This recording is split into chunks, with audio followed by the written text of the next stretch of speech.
चाचा का बेटा बन जाए वही रिजर्वेशन है। आरक्षण खाली उनके परिवार के लिए, आपके लिए नहीं है। आपको गलतफहमी है। ये समाजवादी कभी भी आपका कोई काम करने वाली नहीं है, मगर आप ये समझते हैं कि क्या करें, मजबूरी है।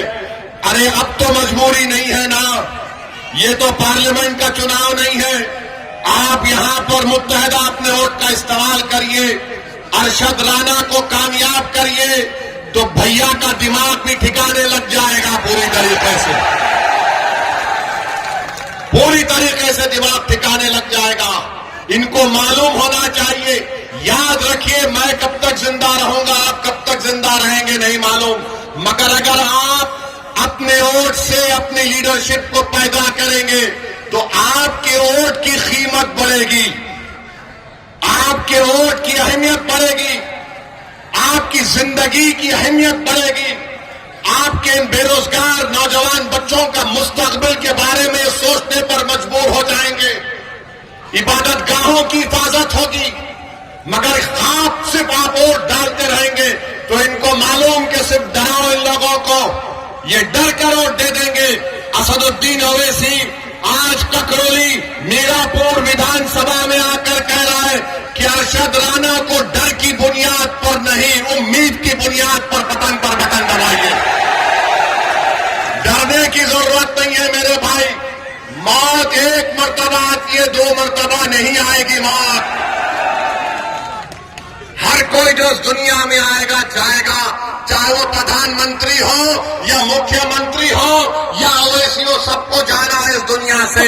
मगर जब जाएंगे तो हम अपनी विरासत में क्या छोड़कर जाएंगे? क्या हम अपनी विरासत में जायदाद को छोड़कर जाएंगे, खेत को छोड़कर जाएंगे, बैंक बैलेंस छोड़कर जाएंगे?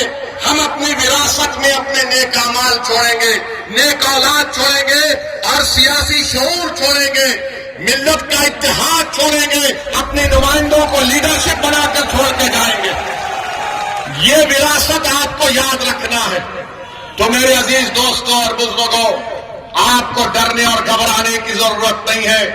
20 तारीख के दिन आप लोग अपने घर से निकलकर अपना एक वोट का इस्तेमाल करिए। महंगाई आसमान को छू रही है, मामूली चीजें गरीब खरीद कर नहीं खा सकता, मगर योगी बोलते हैं बटेंगे तो कटेंगे, प्रधानमंत्री बोलते हैं एक है तो सेफ है, कोई कहता है धर्म युद्ध है, कोई कहता है और जिहाद है। अब ये और जिहाद कहां से आ गया मुझे नहीं मालूम, लव जिहाद कहां से आ गया नहीं मालूम। और हम मोदी को और योगी को बोल रहे हैं, अब तुम अपनी जबान से बुलडोजर का तो नाम लेके बताओ।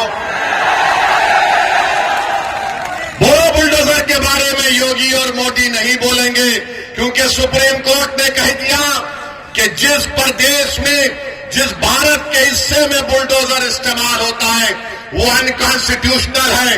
वो वहां की स्थिति को दिखाता है कि क्या वहां के हालात है।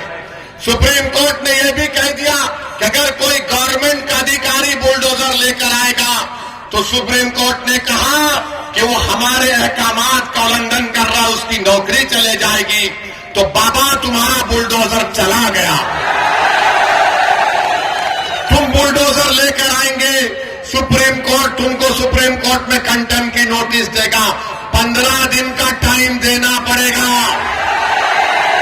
15 दिन के टाइम से पहले बुलाकर बात करना पड़ेगा, रिकॉर्ड करना पड़ेगा, उसकी सुनवाई करना पड़ेगा। कितने गरीबों के घर को बुलडोजर से तोड़ दिया गया।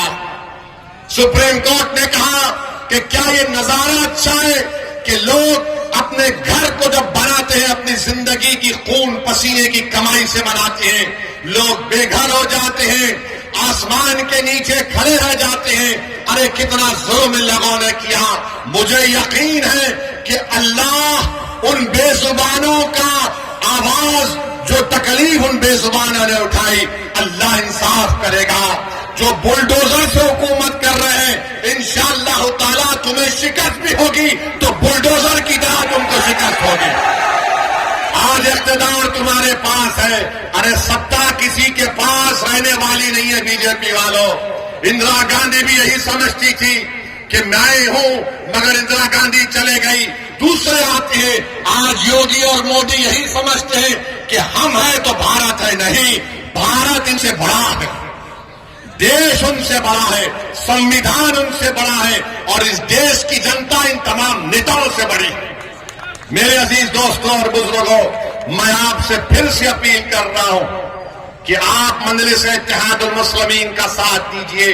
आप जानते हैं कि बुढ़ाना में नबी करीम सल्लल्लाहु अलैहि वसल्लम के शान में किसी ने अनाप शनाप बकने की कोशिश की तो क्या कोई लाल टोपी पहनने वाला गया था? कोई लाल टोपी पहनने वाला गया था? यही हरा कपड़ा डालकर जाने वाले मजलिस इत्तेहादुल मुस्लिमीन के लोग थे। हमारे 19 लोग जेल को गए, मगर हम जब जेल को जाते हैं तो हम बोलते हैं कि ससुराल में गए। और ये तो हजरत यूसुफ अलैहिस्सलाम की सुन्नत भी है। बड़े बड़े लोग जेल को गए और जब जेल से निकले तो बड़े नेता बने, मगर भैया जेल को नहीं जाते। आजम खान जेल को चले गए, अब्दुल्ला जेल को चले गए, मगर भैया नहीं जाएंगे। भैया के बारे में बोलेंगे रे दरी बिछाओ जवानी कुर्बान। अब मालूम हुआ कि आज रोड शो करने आ रहे हैं। अखिलेश, आपने गलत टाइम लिया यहां पर आने का है?